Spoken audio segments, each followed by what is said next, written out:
Hi friends, ரொம்ப நாளாக எங்கள் வீட்டுக்காரர்கிட்ட வீட்டுக்கு தேவையான பொருள் 2 பொருள் கேட்டே இருக்கிறேன். அவர் இதோ நாளைக்கு வாங்கி தரமா, அடுத்த வாரம் சொல்லி ஏமாத்திட்டே இருந்தார். திடீர்னு சண்டே பார்த்தீங்கன்னா வீட்டு எதிர் வந்து ஆட்டோ நின்றுச்சு.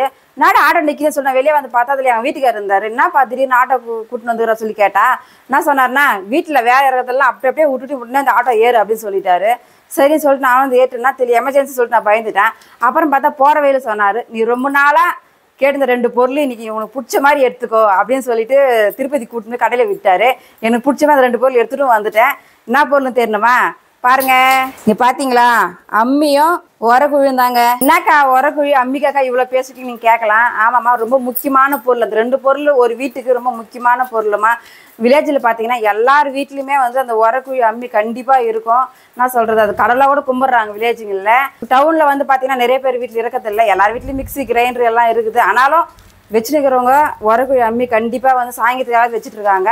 எனக்கு வந்து என்னதான் மிக்சியில் மிக்சி கிரைண்டரில் போட்டு அரைச்சி சாப்பிட்டாலும் உரக்கையில் வந்து ருப்பி சாப்பிட்டா எனக்கு ரொம்ப பிடிக்கும். சின்ன வயசுலேருந்தே எனக்கு அவ்வளோதான். நான் எங்கள் அம்மா வீட்டுக்கு போகும்போது கூட வடை செய்வாங்க அம்மா. நாங்கள் எப்போ போனாலும் வடை செய்வாங்க. அம்மா வீட்டு கூட மிக்சி கிரைண்டர்லாம் இருக்குது. நான் திட்டுவேன், எனக்கு அதெல்லாம் செய்யாத, வீட்டில் ருப்புகள் இருக்குதுல்ல, அதில் ருப்பி என்னை சுட்டு தான் சொல்லுவேன். அவங்க ருப்பி சுட்டவே அது வடையே வேறு லெவலில் இருக்குங்க டேஸ்ட்டு. சட்னி காரம்லாம் கூட அதிலே ருப்பி பண்ணாங்க. அதெல்லாம் ரொம்ப நாளாக கேட்டுருந்தேன். அவர் இன்னைக்கு நாளைக்கு சொல்லிட்டு என்னை ஏமாற்றிட்டே இருந்தார். இந்த வாரம் தாங்க வாங்கி கொடுத்துட்டாரு. இனிமேல் வந்து எது செஞ்சால் அதெல்லாம் செய்வேன். இதுக்கு முன்னாடி உரக்கழி இருந்தால் பூரா உரக்கழி தான் செஞ்சுட்டு இருந்தேன். இப்போ வந்து அந்த உரக்கழி க்ளீன் பண்ணிவிட்டு அது யூஸ் பண்ண போகிறேன். இந்த மாதிரி நிறைய மாடலில் உரக்குழி இருந்தது. ஆனால் எனக்கு இதுதான் ரொம்ப பிடிச்சிருந்தது. ஏன் பார்த்தீங்கன்னா, அது பாருங்கள், ஏதாவது போட்டு ருப்புணுமா கூட வெளியிலலாம் போய் வையாது. இதெல்லாம் குழி மாரி அழகாக இருந்தது. அதனால் என் வீட்டுக்கிட்ட இதுதான் வேணும்னு சொல்லிட்டு ஃபிக்ஸாக இது வாங்கிட்டு வந்துட்டேன். நம்ம வந்து இது ஒரு டைம் அரிசி ஏதாவது போட்டு ருப்பிட்டோம்னா இது அடுத்த முறை நம்ம யூஸ் பண்ணிக்கலாம். ஆனால் அம்மி பார்த்தீங்கன்னா, நான் இப்போ வந்து இதே மாதிரி சைனிங்காக இருக்கிற அம்மி கூட இருக்குது. இருந்தாலும் எனக்கு இல்லை, எனக்கு பழைய மாதிரி அம்மி தான் வேணும் அப்படின்னு சொல்லி இதை வாங்கிட்டு வந்துட்டேன். இந்த அம்மிக்கு வந்து பழகப்படுத்துறதுக்காக என் பசங்கிட்ட கொடுத்துட்டுருக்குறேங்க டியூட்டி. நான் தினமும் ஸ்கூல் முடிச்சுட்டு நீங்கள் ஃப்ரீயாக இருக்க டைமில் கோலமாவு போட்டு நல்லா தேய்ங்கப்பா அப்படின்னு சொல்லி கொடுத்துட்டு இருக்கிறேன். நல்லா தேய்ச்சிமானா இதுவும் சைனிங்காக வந்துடும். இப்போ இது கழுவிக்கலாம்.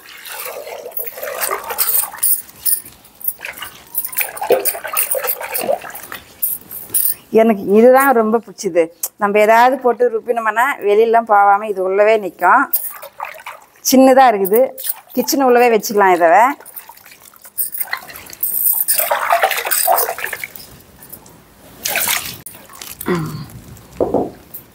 இந்த புடி ஸ்டீலில் வந்தது. நான் கேட்டேன், இது புடி போயிடுச்சுன்னாக்கா பண்ணுறதுன்னா, இது போகாதுமா, ஸ்ட்ராங்காக இருக்கும், எப்பவும் போகாது, அப்படி போனால் கூட நாங்களே மாற்றி கொடுக்குறோம் அப்படின்னு சொன்னாங்க. அதனால் நம்பி வாங்கிட்டு வந்துட்டேன். நான் சின்ன ருப்புக்கல்ல தான் வாங்கிக்கினேன். ஏன்னா நாங்கள் சின்ன ஃபேமிலி தானே, எங்களுக்கு இதே அதிகம். 1 கிலோ பருப்பு வரைக்கும் வடை பருப்பு இதில் ருப்பிக்கலாங்கான்னு சொன்னாங்க. அதுவே அதிகம் தான். நான் எப்பவுமே 1/2 கிலோ பருப்பு தான் ஊற வைப்பேன் வீட்டில்.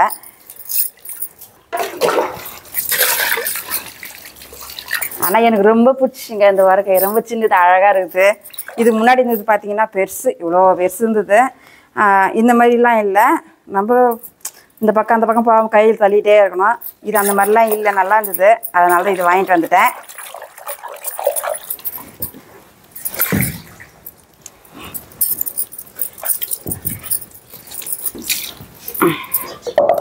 உரக்கை கைவாச்சு. இப்போ அம்மி கைவிடலாம்.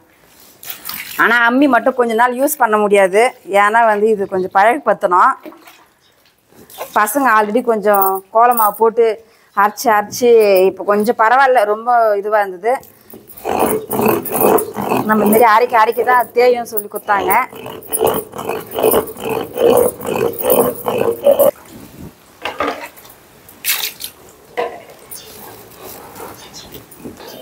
ரெண்டும் கைவி ஆச்சுங்க. எந்த பொருள் வாங்கினாலும் முதல்ல மஞ்சள் குங்குமம் வச்சுட்டு அதுக்கப்புறம் தான் அந்த பொருள் நான் யூஸ் பண்ணுவேன்.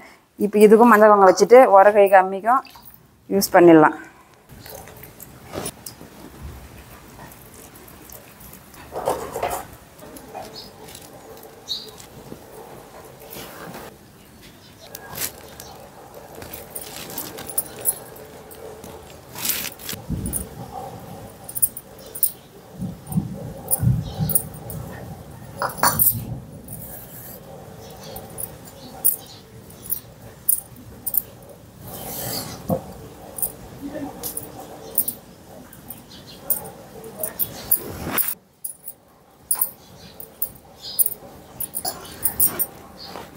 உரக்கைக்கு பொட்டு வச்சாச்சு. அடுத்து அம்மிக்கு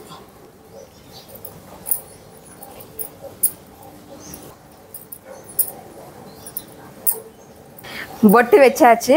இப்போ ஃபஸ்ட்டு வந்து உரகையிலேருந்து கொஞ்சம் அரிசி ஊற வச்சுருக்கிறேன். நம்ம முதல்ல வந்து சட்னிலாம் அரைக்கக்கூடாதுல்ல, அதில் இருக்கிற மண் கல்லெல்லாம் வந்துடும், நல்லா இருக்க சாப்பிடுவேன். அதனால் முதல்ல அரிசி போட்டு ருப்பிட்டு அதுக்கப்புறமா நம்ம சட்னி அரைக்கலாம். அதில் கொஞ்சம் அரிசி தாங்க காலையிலே ஊற வச்சுட்டேன். ஏன்னா நம்ம இந்த அரிசி அரைச்சிட்டு பேர் நம்ம யூஸ் பண்ண போகிறதில்ல, கீழே தான் போட்டு போகிறோம். வில்லேஜில் இருக்கிறப்ப நான் சொல்கிறது, எங்கள் வீடு மண் வீடு. அப்போ அம்மா இது மேலே அரிசி கீழெலாம் ஊற்ற மாட்டாங்க. அதே வீட்டில் பூச்சி ரூமெல்லாம் கோலமாக போடுவாங்க, அரிசி மாவு கோலம்னு சொல்லிட்டு. இங்கே நம்ம எங்கே போகிறது தரையில், அதனால் கீழே தான் ஊற்ற போகிறோம். அதனால் கொஞ்சம் அரிசி தான் ஊற வச்சேன். போட்டு அதை அரைச்சிட்டு கழுவிட்டு அதுக்கப்புறம் நம்ம யூஸ் பண்ணிக்கலாம் அந்த உரக்கொழியை.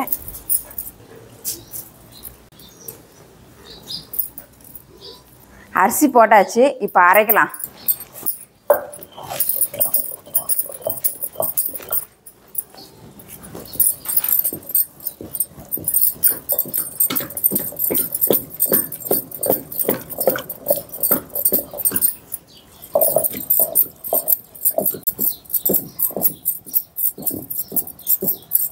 வில்லேஜ்லாம் பார்த்தீங்கன்னா எல்லார் வீட்லேயுமே உரக்குழி அம்மி கண்டிப்பாக இருக்கும்.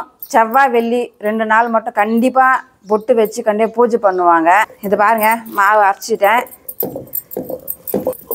எனக்கு தெரிஞ்சு கூட எங்கள் வீட்டில் வந்து உரக்கையில் தாங்க டிஃபனுக்கெல்லாம் மாவு அரைக்கணும். அப்போ வந்து இப்போ தான் தெருவுக்கு மாவு மிஷின் எல்லாம் வந்துட்டு இருக்குது. அப்போ இல்லை. அப்போல்லாம் வந்து பார்த்திங்கன்னா டிஃபன்லாம் கடையில் தான் அதிகமாக வாங்கி சாப்பிடுவோம். எங்கள் அம்மா எனக்கு வாங்கி கொடுத்துருவாங்க. எங்கள் வீட்டில் அதிகமாக கூழ் தாங்க குடிப்பாங்க, டிஃபன்லாம் அதிகமாக சாப்பிட மாட்டாங்க. பொங்கல், தீபாவளி, ஏதாவது திருவிழா அது மாதிரி பண்டகை டைமில் மட்டும்தான் டிஃபன் வீட்டில் அரிசி ஊற வைப்பாங்க. ஏன்னா ரொம்ப அரைக்கிறது ரொம்ப கஷ்டம். உரக்கையிலே ருப்பணும். ஜனத்தொகையும் அதிகம் எங்கள் வீட்டில். நாங்கள் ஒரு 12 பேர் இருந்தோம்.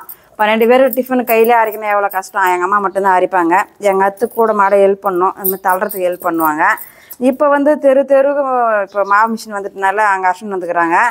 அப்போ பார்த்தீங்கன்னா இவ்வளோ பெரிய குண்டாங்களில் மாவு அரிசி அவ்வளோ பெரிய குண்டாங்களை போட்டு நைட்டு ஆகிடும், 11, 12 கூட ஆகிடும். இந்த பொங்கல், தீபாவளின்னா முன்னாடி நைட்டு எங்கள் அம்மா தூங்கவே மாட்டாங்க. அந்த மாவு அரைக்கிறதுக்கு நைட்டு 12 ஆகிடும், 12, 1 கூட ஆகிடும் அந்த மாவு அரைச்சிட்டு தூங்குறதுக்கெல்லாம். ஏன்னா மறுநாள் காலையில் டிஃபன் செய்யணும். டிஃபன் கறி குழம்பு கண்டிப்பாக இறக்கணும்ல பொங்கல், தீபாவளிகள்லாம். அதனால் இப்போ எங்கள் அம்மாவுக்கு நான் தாங்க மிக்ஸி, கிரைண்டர் எல்லாம் எடுத்து கொடுத்துட்டேன். எங்கள் அம்மா இத்தனை வருஷம் கஷ்டப்பட்டது, இனிமேல் கஷ்டப்படக்கூடாதுன்னு சொல்லிட்டு பார்த்து எல்லாம் நான் செய்கிறேன். என்னால் முடிஞ்ச அளவுக்கு செய்கிறேன். இது பாருங்கள், நல்லா மாவு அரைஞ்சிச்சு. சரி, அரைச்சிட்டு எடுத்துட்டோம்னா அதில் இருக்கிற அழுகு அதெல்லாம் மொத்தம் வந்துடும். இனிமேல் நம்ம தாராளமாக யூஸ் பண்ணிக்கலாம். அரைச்சிட்ட மாவு எடுத்துட்டு இனிமேல் கழுவிட்டு நம்ம யூஸ் பண்ணிக்கலாம். பாருங்கள், வெள்ளை அரிசி கருப்பு மாவு ஆயிடுச்சு. அதனால தான் முதல்ல அரிசி ஃபஸ்ட்டு போட்டு ஆட்டிட்டு இதில் இருக்கிற அழுக்கெல்லாம் வர்றதுக்காக தான் அதை போட்டு ஆட்டினேன் நான். நல்லா பாருங்கள், கருப்பாக வந்துச்சு. இனிமேல் கழுவி எடுத்துட்டு நம்ம யூஸ் பண்ணிக்கலாம்.